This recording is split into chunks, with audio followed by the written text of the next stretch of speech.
The rain had just stopped when she walked into the café, a soft drizzle still clinging to her hair, droplets glimmering under the pale morning sun. The smell of freshly brewed coffee filled the air, mingling with the low hum of chatter and the clinking of cups. She hesitated at the door, heart pounding so hard she could almost hear it over the noise. Her name was Mira, and this was her first blind date in 3 years. The last time she had gone on a date, she still had arms of flesh and bone, not the polished metal ones that now peeked from beneath her sleeves. That if you believe in kindness, second chances, and the beauty of broken souls finding love again, please take a moment to like, comment, share, and subscribe to Bright Hearts. Stories like this deserve to be told, and your support helps us spread a little more light into the world. She spotted him near the window, a man with kind eyes, a calm face, and a coffee cup resting between his hands. His name was Evan, a single father of a 6-year-old boy. He looked up, smiled, and waved when he saw her. But Mira froze. Her entire body stiffened as if the air itself had turned to stone.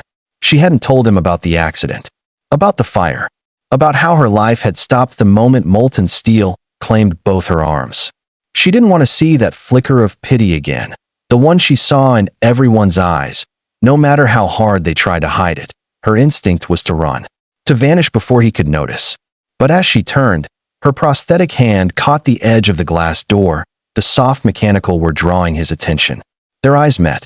His expression changed, not with shock, not with discomfort, but with something else. Recognition. Understanding. Before she could escape, Evan stood and walked toward her, his steps steady, his gaze gentle. He didn't say anything at first. He simply held out his hand, an open gesture, not demanding, not forced. And for reasons she couldn't explain, Mira stopped. She stayed. They sat down, awkwardly at first. The rain outside softened into a whisper, the light filtering through the window, painting golden streaks on the wooden table between them. Mira couldn't bring herself to meet his eyes. She hated this, hated feeling small, pitted, fragile. Her coffee grew cold as her mind replayed the night of the accident. The machinery failure, the explosion, the scream of her co-workers. The pain, the long, unbearable silence after the hospital confirmed what she already knew.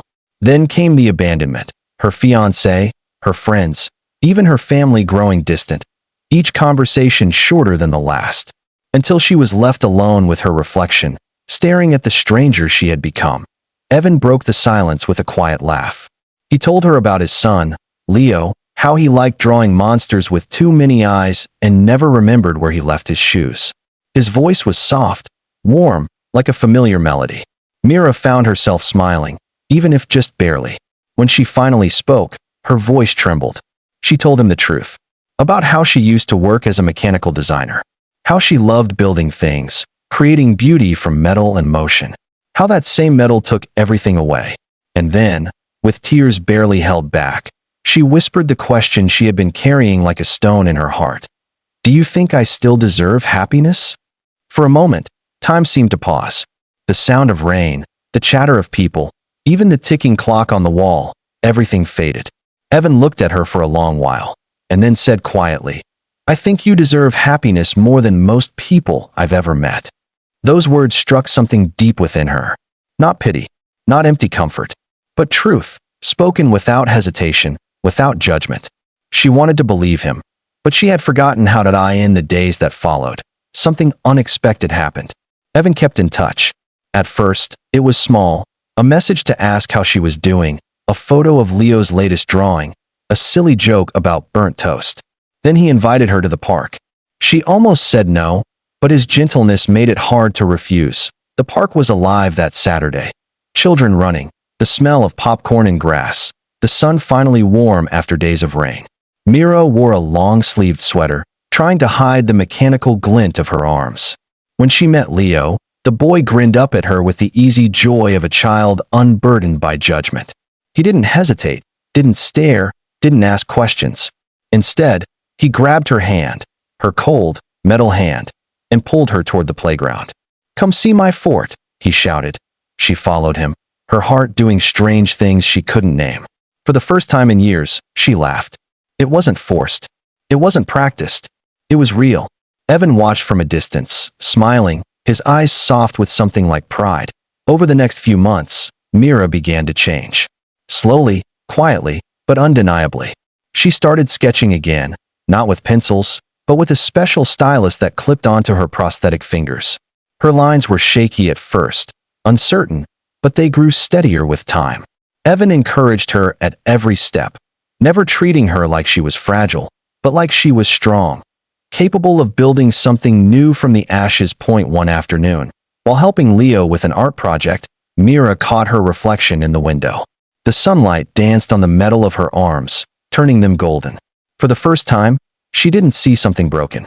She saw something beautiful, but just as life began to feel whole again, the fear returned. It always did. Mira started pulling away, avoiding calls, canceling plans. She told herself Evan deserved someone normal, someone who didn't wake up screaming from memories of fire and pain, someone who could hold his hand without feeling like she didn't belong. Evan noticed, of course. He showed up one evening at her apartment, Leo in tow, holding a box of takeout and 2 sketchbooks. They sat in silence for a long time before she broke down. The tears came fast and hard. She told him everything. The nightmares, the guilt, the constant voice in her head telling her she wasn't enough. She said she was tired of pretending she was okay. And then, softly, Evan reached out and took her hand, not the human one she wished she had, but the metal one that had always made her feel less than whole. He held it firmly, without flinching, without fear. "You don't have to be okay all the time," he said. "You just have to keep showing up." Something inside her cracked open. It wasn't a grand, cinematic moment. No music, no dramatic lighting. Just 2 people sitting on a couch, holding hands, surrounded by the quiet hum of a world that didn't care how broken they were. But to Mira, it felt like the most important moment of her life. From that day on, she started choosing hope, even on the hard days. She rebuilt her workshop, began designing prosthetics for others who had lost limbs. She became the mentor she wished she'd had. Evan and Leo became her family, not because life handed it to her, but because she dared to stay when everything in her wanted to run. Months later, standing under the same cafe window where they'd first met, Mira asked him again, softly, almost teasingly, "Do you still think I deserve happiness?" Evan smiled, brushing a strand of hair from her face. "No," he said, eyes shining with warmth. "I don't think you deserve happiness. I know you've earned it." The sunlight poured through the window, painting them both in gold. 2 people who had once been broken beyond repair, now quietly whole in each other's presence. If this story touched your heart, please like, comment, share, and subscribe to Bright Hearts. Your support helps us continue telling stories that remind the world of hope, love, and second chances.